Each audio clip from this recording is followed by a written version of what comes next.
Black Data Processing Associates, the premier organization for African Americans in information technology, has been promoting excellence, diversity, and career development in information technology since 1975. You are now watching BDPA TV at the 30th Annual BDPA 2008 Technology Conference in Atlanta. So we're here at the 2008 BDPA Technology Conference, and sitting beside me, you should know this gentleman. If you don't by now, his name is Earl Pace. He is the founder of Black Data Processing Association. Earl, welcome. Welcome. Very good. Thank you. This has to feel like a tremendous moment. Tell us how you're feeling right now. 30 years in the making. What's going through your mind?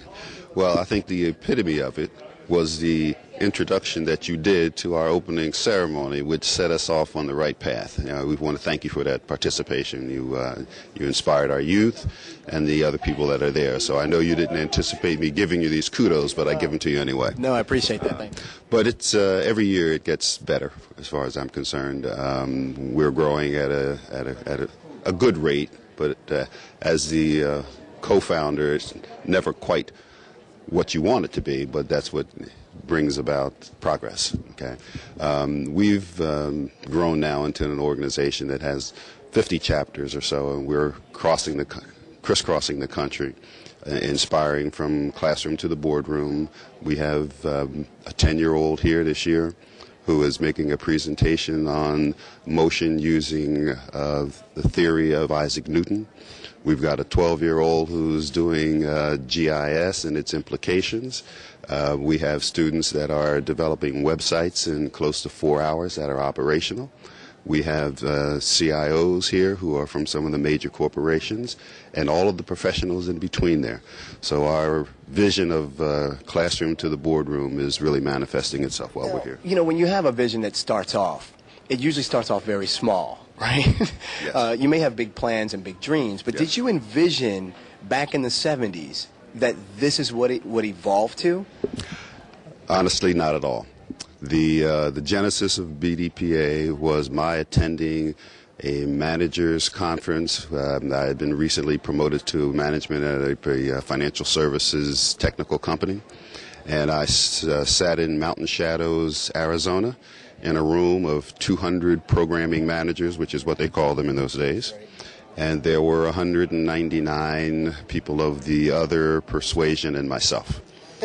So my interface at breaks was not at the level of technical interaction that I wished, and it was the reason that I came back, and along with David Wimberly, who is the other co-founder, the late David Wimberly, rented a hotel room and started inviting some of our friends to come in. I believe we had somewhere around 15 to 18 people at the very first meeting we had, and then it just mushroomed from that point on. I won't say it got out of control, but it certainly moved rather quickly, and it was not more than 3 years later that we had additional chapters, and from there it took on a life of its own.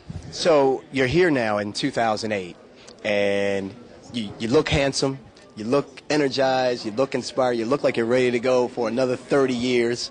What do you see as a founder at this point going forward? What do you think BDPA can do? I know you're working on some global initiatives now. Exactly. So is that the trend that you're seeing to go forward? Give us a little bit of that crystal ball. Yeah. Well, you know, originally one of our objectives was to accumulate a pool of expertise and then offer that expertise, and we had different categories of individuals and groups that we wanted to offer that expertise to.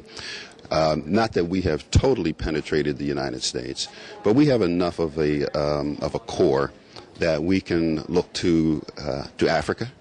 And our last year's conference, the ambassador from Ethiopia challenged us to consider a Peace Corps type effort to Africa. It wasn't 2 months after that Norman Mays, who was the founder of our Washington, D.C. and our Cleveland, Ohio chapter, presented a business plan and his vision of what an IT Corps would look like. We've been to Tanzania. We've attended the Leon Sullivan Summit. We have a representative from Tanzania here at this conference, and our intent is to utilize the interaction that our young people can have, bolstered by our professionals, to now send teams to Africa. And we will be, and not only Africa, but also underserved communities within the United States, so that they can interface and spread that IT. But we're not going to take it as typical Americans, where we first thought we'll take them some computers. What we're going to do is, yes, we're going to take some computers, but we're going to take some computer parts and some software, so that not only can we show them how to use them, but we can show them how to put them together, so that when it breaks, they don't need a new one, they can repair it. And that's giving them that self-sustainability, Exactly. which is very smart. Exactly. Earl Pace, the founder of BDPA. Man, 2008. He's a good-looking guy, isn't he?